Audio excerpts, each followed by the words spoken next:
Hey, what's up? This is Todd Smith. I'm back with another video. In this video, I want to talk about synths. Who would have known? I want to talk about digital and analog synths, why I do love both in my studio, and I love mixing them together in my sound. A great channel called Alamo Music Audio Lab brought up a great topic on nostalgia versus innovation today.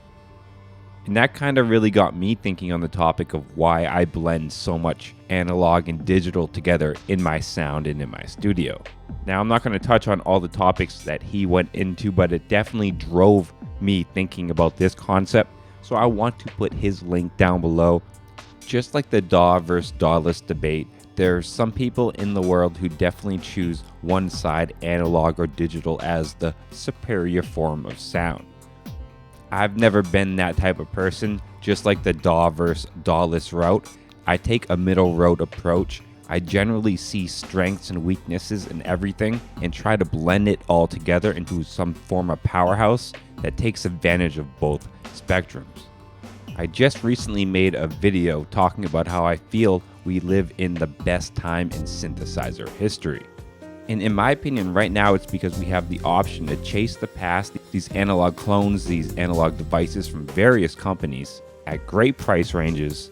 And we have the option to go forward, grab these technologies that are pushing sound and synthesis in whole new directions, doing whole new things.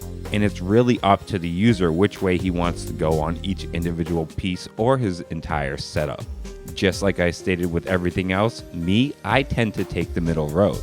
I honestly couldn't see myself in an all digital or an all analog setup, at least when it comes to long term in development. Maybe just temporarily or playing around with various setups, but in my long term evolving concept, I definitely don't feel I could just only limit myself to one spectrum.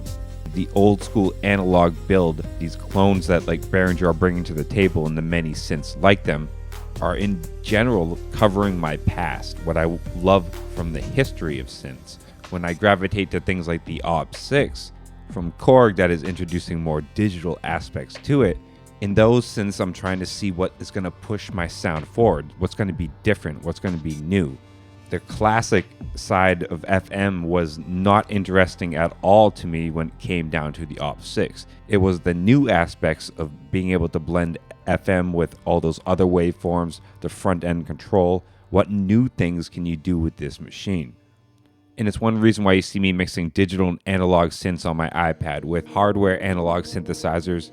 And now I'm expanding to an FM kind of new hybrid synth, because I believe mixing those two worlds gives me the most broad scope of sound when it comes to tapping into my past and pushing the future. I thought it was a really great topic. Again, the link is down below. This is kind of my little expansion on that concept and idea. Thank you, Alamo Music, for giving me the, brainstorm. I hope you guys have a great night. Thank you so much for the support. And as always, stay positive, stay creative, support each other in peace.